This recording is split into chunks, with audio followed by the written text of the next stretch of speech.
Hello everyone. आज है 28 जुलाई और आज की इस क्लास में हम डिस्कस करेंगे 28 जुलाई से बनने वाले करंट अफेयर के सभी इंपॉर्टेंट क्वेश्चंस। प्रीवियस क्लास में हमने देखा था कि पैलेस्टाइन को एक स्वतंत्र राष्ट्र के रूप में मान्यता देने वाला पहला G7 कंट्री बनने जा रहा है फ्रांस। ग्लोबल फाइनेंस मैगजीन द्वारा अभी हाल ही में एसबीआई को सर्वश्रेष्ठ उपभोक्ता बैंक घोषित किया गया है। हेनले पासपोर्ट इंडेक्स में इंडिया है 77 प्लेस पर। टॉप पर सिंगापुर है। हाल ही में भारत का पहला पूर्णतः स्वदेशी 50 किलोवाट का भूतापी संयंत्र स्थापित किया जाना है अरुणाचल प्रदेश में।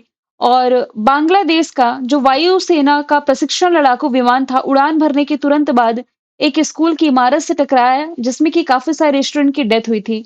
मालदीव के 60वें स्वतंत्रता दिवस समारोह में मुख्य अतिथि के रूप में प्राइम मिनिस्टर नरेंद्र मोदी शामिल हुए। और दिल्ली की जो मुख्यमंत्री खेल प्रोत्साहन योजना है, इसके तहत ओलंपिक और पैरालंपिक में गोल्ड जीतने वाले एथलीट को 7 करोड़ रुपए दिया जाएगा। हाल ही में रिटायर हुआ जो मिग 21 विमान है, इसे भारतीय वायुसेना में शामिल किया गया 1963 में। सितंबर में रिटायर होने जा रहा है। लगातार प्राइम मिनिस्टर पद पर सबसे लंबा कार्यकाल पूरा करने वाले दूसरे नेता बने प्राइम मिनिस्टर नरेंद्र मोदी। इनसे पहले हालांकि इंदिरा गांधी जी का नाम था। 20 जुलाई को हांगकांग में सबसे ज्यादा तूफान की चेतावनी जारी करने वाला जो तूफान रहा, इसका नाम विफा है, जिसका नामकरण थाईलैंड ने किया। और विश्व खाद्य भारत का जो चौथा एडिशन है, ये दिल्ली होस्ट करने जा रहा है। तो सभी क्वेश्चंस हमने देखे हैं कल की क्लास में। शुरू करते हैं आज का हमारा पहला सवाल। सवाल है, हाल ही में किस देश ने दूरसंचार और अनुसंधान उपग्रह जिसका नाम है नाहिद 2 ये लॉन्च किया? तो ये रिसेंटली लॉन्च किया गया है ईरान के द्वारा। ऑप्शन बी इसका राइट आंसर है। तो ईरान ने रूसी सोयूज रॉकेट का इस्तेमाल करते हुए अपना जो दूरसंचार यानी कि जो टेलीकम्युनिकेशन और रिसर्च सैटेलाइट जिसका नाम नाहिद 2 है, ये सफलतापूर्वक लॉन्च कर दिया है। नाहिद 2 को 5 वर्षों तक कक्षा में रहने के लिए डिजाइन किया गया है। और इसमें एक स्वदेशी प्रणोदन प्रणाली यानी कि प्रोपल्सन सिस्टम लगा हुआ है जो अपनी ऊंचाई को 50 किलोमीटर तक समायोजित कर सकता है यानी कि एडजस्ट कर सकता है। यदि बात की जाए ईरान की, तो लोकेशन देख सकते हैं आप इंडिया के पर्सपेक्टिव में। इधर इंडिया है, यहाँ अरेबियन सी होते हुए यहाँ पर्शियन गल्फ है। हॉर्मुज स्ट्रेट की लोकेशन यही है। पर्शियन गल्फ होते हुए ये आप पहुंच जाते हैं ईरान। ईरान की कैपिटल तेहरान है, लेकिन जल्द ही ये अपनी नई राजधानी मकरान को बनाने जा रहा है, ऐसी घोषणा इसने रिसेंटली करी है। यहाँ के राष्ट्रपति राष्ट्रपति जो है मसूद पेजिशकियान हो जाएंगे। और शाहिद ड्रोन, ये ईरान से ही आप रिलेट कर सकते हैं। संघाई कॉरपोरेशन ऑर्गेनाइजेशन में शामिल ये 9वां देश है। 10वां बेलारूस है। चांद्रयान 1 सैटेलाइट इसने लॉन्च करी और 28 अप्रैल को राष्ट्रीय शोक दिवस के रूप में इसने घोषित किया था। शाहिद रजाई पोर्ट पर जो घातक विस्फोट हुआ था, इसमें सैकड़ों लोगों की जान गई थी इसके कारण। जून 2025 में ईरान ने कतर में अल उदीद एयर बेस को निशाना बनाते हुए ऑपरेशन बसायर अल फतह की शुरुआत करी। लेकिन ये कतर पर हमला नहीं किया था, अमेरिका पर हमला किया था कतर में। और ईरान की संसद ने उसके 3 परमाणु संयंत्रों पर जो अमेरिकी बमबारी की गई, इसके बाद हॉर्मुज स्ट्रेट को बंद करने का फैसला किया। हॉर्मुज स्ट्रेट की लोकेशन मैं आपको बता चुकी हूँ। और इसी इजराइल और ईरान के बीच जो विवाद चल रहा था, इस बीच में ऐसे भारतीय जो ईरान में फंसे हुए हैं, इन्हें वापस निकालने के लिए यानी कि भारत लाने के लिए ऑपरेशन सिंधु की शुरुआत की गई। यहाँ पर मैं साइंस एंड टेक के ऑप्शंस रिलेट कर देती हूँ। जैसे कि चाइना से आप रिलेट करेंगे ना, तो धरती के अंदर 2000 मीटर का यानी कि 2 किलोमीटर का आप कह सकते हैं एक डीप वाटर स्पेस स्टेशन ये बनाने जा रहा है। इसकी स्पेस एजेंसी का नाम हो जाएगा China national space administration, CNSA। Turkey से रिलेट करेंगे तो सोंगा ड्रोन रिलेट कर सकते हैं जिसका इस्तेमाल पाकिस्तान कर रहा था भारत के खिलाफ। और अमेरिका से अपाचे हेलीकॉप्टर की यूनिट रिसेंटली भारतीय सेना को प्राप्त हुई है। सवाल नंबर दूसरा है, वुमेन टेनिस एसोसिएशन एकल मैच जीतने वाली दूसरी सबसे उम्रदराज महिला खिलाड़ी कौन बनी है? तो ये बन गई है Venus Williamson. Option number C इसका राइट आंसर हो जाएगा। यहाँ पर लिखा हुआ है कि दूसरी सबसे उम्रदराज खिलाड़ी, पहली कौन थी? तो पहली थी मार्टिना नवरातिलोवा। ठीक है। जो मार्टिना थी ये चेक अमेरिकन फॉर्मर टेनिस प्लेयर रह चुकी हैं। और जबकि मैं वीनस विलियम्स की बात करूं तो ये अमेरिकन टेनिस प्लेयर है। सेरेना विलियमसन का नाम भी आप अमेरिका से रिलेट कर सकते हैं। जबकि ईगा स्विटेक का नाम पोलैंड से रिलेट करेंगे। ये वही ईगा स्विटेक है जिन्होंने अभी हाल ही में विंबलडन ओपन में वुमन सिंगल का खिताब अपने नाम किया है। अब यहाँ पर स्पोर्ट्स का करंट अफेयर का डिस्कशन कर लेते हैं। पोलीग्रास मैजिक स्किल अवार्ड जीतने वाली पहली भारतीय खिलाड़ी दीपिका कुमारी है। फुटबॉल का कोनकाकैफ गोल्ड कप मैक्सिको ने जीता। यूईएफए चैंपियंस लीग पीएसजी ने। यूरोपा लीग 2025 का टोटेनहम ने। और स्पेन के सेविले में कोपा डेल रे कप के फाइनल में बार्सिलोना विजेता है। बार्सिलोना ने रियल मैड्रिड को हरा करके 15वां स्पेनिश सुपर कप जीता। विंबलडन ओपन में मेन सिंगल का टाइटल जेनिक सिनर ने, वुमेन सिंगल का मैंने बताया है ईगा स्विटेक ने जीता। महिला टी20 क्रिकेट में 100 विकेट लेने वाली पहली भारतीय खिलाड़ी दीप्ति शर्मा है। विश्व मुक्केबाजी कप का आयोजन अस्ताना में किया गया, जिसमें कि भारत ने 11 मेडल जीते। ये वाला क्वेश्चन इंपॉर्टेंट है। पुरुषों की 100 मीटर की दौड़ 10.2 सेकंड से भी कम समय में पूरी करने वाले भारतीय अनिमेश कुजूर है। नीरज चोपड़ा क्लासिक 25 का आयोजन बैंगलोर में किया गया। फीफा रैंकिंग में भारत है 133वें स्थान पर, टॉप पर Argentina. US open badminton world federation world tour खिताब जीतने वाले पहले भारतीय आयुष शेट्टी है। और रग्बी प्रीमियर लीग के पहले एडिशन का आयोजन मुंबई में किया गया, जिसका खिताब चेन्नई बुल्स ने जीता है। अगला सवाल है, इग्नू की पहली महिला कुलपति कौन बनी है? तो अभी हाल ही में जो उमा कांजीलाल है, ये बन गई है इग्नू की पहली महिला कुलपति। इग्नू यानी कि Indira Gandhi national open university. तो इग्नू के बारे में यहाँ पर थोड़ी डिटेल मैंने मेंशन करी है कि इसकी जो स्थापना है 1985 में भारत सरकार द्वारा, मतलब संसद द्वारा जो इग्नू अधिनियम पारित किया गया था 1985 का, इसके तहत इसकी स्थापना की गई। दुनिया का सबसे बड़ा मुक्त विश्वविद्यालय है ये। और यह केंद्रीय शिक्षा मंत्रालय के अंतर्गत आने वाला एक केंद्र विश्वविद्यालय है, जो कि दिल्ली में है। अब यहाँ पर पहली महिलाओं का करंट अफेयर मैंने ऐड किया है। दिव्या देशमुख को आप ये रिलेट कर सकते हैं कि फाइड महिला वर्ल्ड कप के फाइनल में पहुंचने वाली पहली भारतीय हैं। आज इनका मुकाबला कोनेरू हम्पी के साथ है। अब दीपिका कुमारी वाला फैक्ट भी हम देख चुके। आरपीएफ की पहली महिला महानिदेशक Sonali Mishra. Time 100 creator list में शामिल पहली भारतीय प्राजक्ता कोहली है। इंडियन नेवी की पहली महिला फाइटर पायलट है आस्था पुनिया। भारत की पहली महिला ई वोटर है बिहार की विभा देवी। पहली महिला केंद्रीय विधि सचिव है अंजू राठी राणा। नामीबिया की पहली महिला राष्ट्रपति नेटुम्बू नंदी नदैतवा। दुनिया के टॉप 10 सबसे अमीर महिलाओं की लिस्ट में शामिल पहली भारतीय महिला रोशनी नाडार है। कॉमनवेल्थ की महासचिव सरली बोचवे सुसान ले, ये ऑस्ट्रेलिया की पहली महिला विपक्षी नेता चुनी गई। माउंट एवरेस्ट पर तिरंगा फहराने वाली पहली महिला सीआईएसएफ ऑफिसर है गीता समोता। बलूचिस्तान की पहली महिला हिंदू सहायक कमिश्नर है कशिश चौधरी। इंटरनेशनल ओलंपिक कमेटी की पहली महिला अध्यक्ष Kirsty Coventry. United Nations world tourism organisation की पहली महिला अध्यक्ष शेखा नासिर अल नौवैस है। राष्ट्रपति की एडीसी नियुक्त की गई यशस्वी सोलंकी। क्रिकेट के तीनों फॉर्मेट में सेंचुरी लगाने वाली पहली भारतीय महिला क्रिकेटर स्मृति मंधाना है। और Hollywood walk of fame class of 26 में स्टार से सम्मानित पहली भारतीय अभिनेत्री दीपिका पादुकोण बनी है। सवाल चौथा है, वंस एलिफेंट्स लिव्ड हियर के लिए पेन ट्रांसलेट पुरस्कार किसने जीता है? तो ये जो पेन ट्रांसलेट पुरस्कार है, ये रिसेंटली अपने नाम कर लिया है गीतांजलि श्री ने। इनका नाम आप लोगों ने पहले भी सुना होगा, क्योंकि 2022 का इंटरनेशनल बुकर पुरस्कार इन्होंने ही जीता था। इनकी जो रचना थी टॉम्ब ऑफ सैंड, रेत समाधि के लिए। फिर 2023 का जॉर्जिया गॉस्पिदोनोव ने जीता था टाइम शेल्टर के लिए। इसके बाद 2024 का जेनी एरपेनबेक ने जीता था कैरोस के लिए। और 2025 का जो इंटरनेशनल बुकर पुरस्कार है, ये बानू मुस्ताक ने अपने नाम किया है हार्ट लैंप के लिए। आलोक शुक्ला की यदि बात की जाए तो गोल्डमैन पर्यावरण पुरस्कार इन्होंने जीता। और दूसरी बार विटली गोल्ड अवार्ड नाम रहा है पूर्णिमा देवी वर्मन के। अवार्ड वाली स्लाइड का रिवीजन कर लेते हैं। कलिंगा रत्न अवार्ड 2024 से धर्मेंद्र प्रधान सम्मानित किए गए।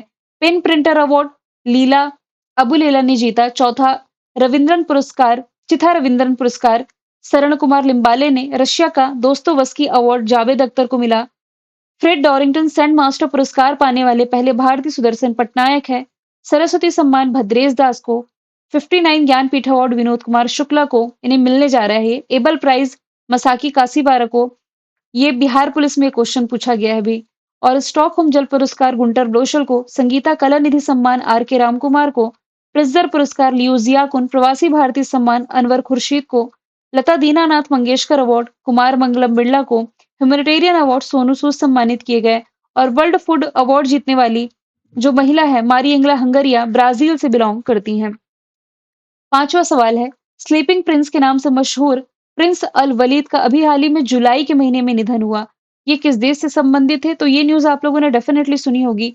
सऊदी अरब की न्यूज है। प्रिंस अल वलीद बिन खालिद ये सऊदी अरब के शाही परिवार के सदस्य थे। 2005 में एक कार एक्सीडेंट में इन्हें कुछ गंभीर चोटें आईं, जिसके बाद से वो कोमा में चले गए।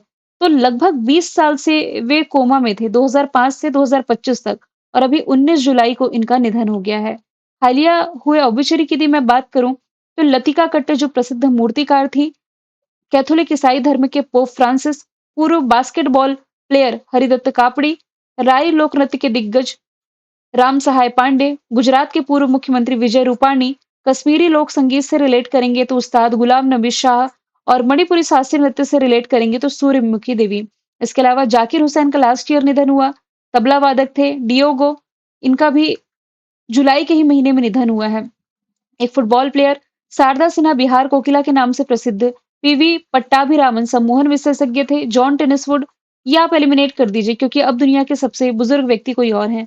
रतन टाटा जी जो कि टाटा सन्स के प्रमुख रहे, कनक राजू, ये पद्मश्री से सम्मानित गुसाडी डांस मास्टर थे, सीताराम येचूरी प्रसिद्ध पॉलिटिशियन थे, अंशुमान गायकवाड़ क्रिकेटर, और यामिनी कृष्णमूर्ति का नाम आप भरतनाट्यम और कुचिपुड़ी नृत्य से रिलेट कर सकते हैं। अगला सवाल है, किस राज्य में सारल विजहा 2025 नामक मॉनसून कल्चरल फेस्टिवल मनाया गया? तो ये फेस्टिवल रिसेंटली तमिलनाडु में मनाया गया है। ऑप्शन सी इसका राइट आंसर हो जाएगा। तमिलनाडु की कैपिटल हो जाएगी चेन्नई, मुख्यमंत्री एम के स्टालिन है। भारत का पहला हॉर्नबिल संरक्षण केंद्र यहाँ स्थापित किया गया। जंपिंग स्पाइडर की नई प्रजाति खोजी गई, और भारत की दूसरी सबसे बड़ी तितली की प्रजाति भी यहाँ मदुरई में खोजी गई थी। जिंजी किला को यूनेस्को विरासत सूची में शामिल किया गया। तमिलनाडु के वीओसी पोर्ट पर तूतीकोरिन इंटरनेशनल कंटेनर टर्मिनल का उद्घाटन प्राइम मिनिस्टर नरेंद्र मोदी जी ने किया। हीट वेव को यहाँ राज्य विशिष्ट आपदा घोषित किया गया। पंबन ब्रिज का उद्घाटन रामनवमी के मौके पर प्राइम मिनिस्टर नरेंद्र मोदी ने किया, और यहाँ पर भारत के पहले महावत गांव का उद्घाटन किया गया है। इसके अलावा पांड्य काल के बाद 800 साल पुराना शिव मंदिर की खोज भी यहीं पर की गई है, मदुरई जिले में। यहाँ पर फेस्टिवल का रिविजन कर लेते हैं। बेहदीन कलम फेस्टिवल मेघालय में मनाया गया, बोनालू तेलंगाना में, सिरुलिली मणिपुर में, कचईलेमन मणिपुर में, मुंडेरा गुजरात में, पुष्कर मेला डेजर्ट फेस्टिवल है जो जैसलमेर का, ये राजस्थान में, हेमस फेस्टिवल लद्दाख का, सोनपुर मेला बिहार का, बीकानेर फेस्टिवल राजस्थान का, बतकुम्मा तेलंगाना का, हरेली छेरछेरा छत्तीसगढ़ का, योशांग मणिपुर का, नागा मिर्च फेस्टिवल नागालैंड का, परशुराम कुंड मेला अरुणाचल प्रदेश का, सरोल झारखंड का, समक्का सरक्का तेलंगाना का, गीता महोत्सव हरियाणा का, और चेरोबा हो जाएगा मणिपुर का। सवाल 7वां है, किस स्पेस एजेंसी ने सौर तूफानों से पृथ्वी के चुंबकीय क्षेत्र को बचाने के लिए ट्रैकर्स मिशन लॉन्च किया? तो ये रिसेंटली नासा के द्वारा लॉन्च किया गया मिशन है जो कि अमेरिका की स्पेस एजेंसी है। ट्रेसर्स जिसकी फुल फॉर्म बनती है tandem reconnection and cusp electrodynamics reconnaissance satellites, ये है ट्रेसर्स की फुल फॉर्म। लॉन्च किया गया चुंबकीय क्षेत्र को बचाने के लिए, सौर तूफानों से पृथ्वी के चुंबकीय क्षेत्र को ये मिशन बचाएगा। और इसके अलावा ये जो मिशन है पृथ्वी के चुंबकीय क्षेत्र और सौर तूफानों के बीच होने वाली जो अंतःक्रिया है इसका भी अध्ययन करेगा। ये देखिए यहाँ मैंने मेंशन भी किया है, this mission will study the interaction between earth's magnetic field and solar storms. यदि बात की जाए नासा की, इसका फॉर्मेशन ईयर है 1958, वॉशिंगटन में हेडक्वार्टर है। जेरेड इसाकमैन इसके नए अध्यक्ष बनने जा रहे हैं।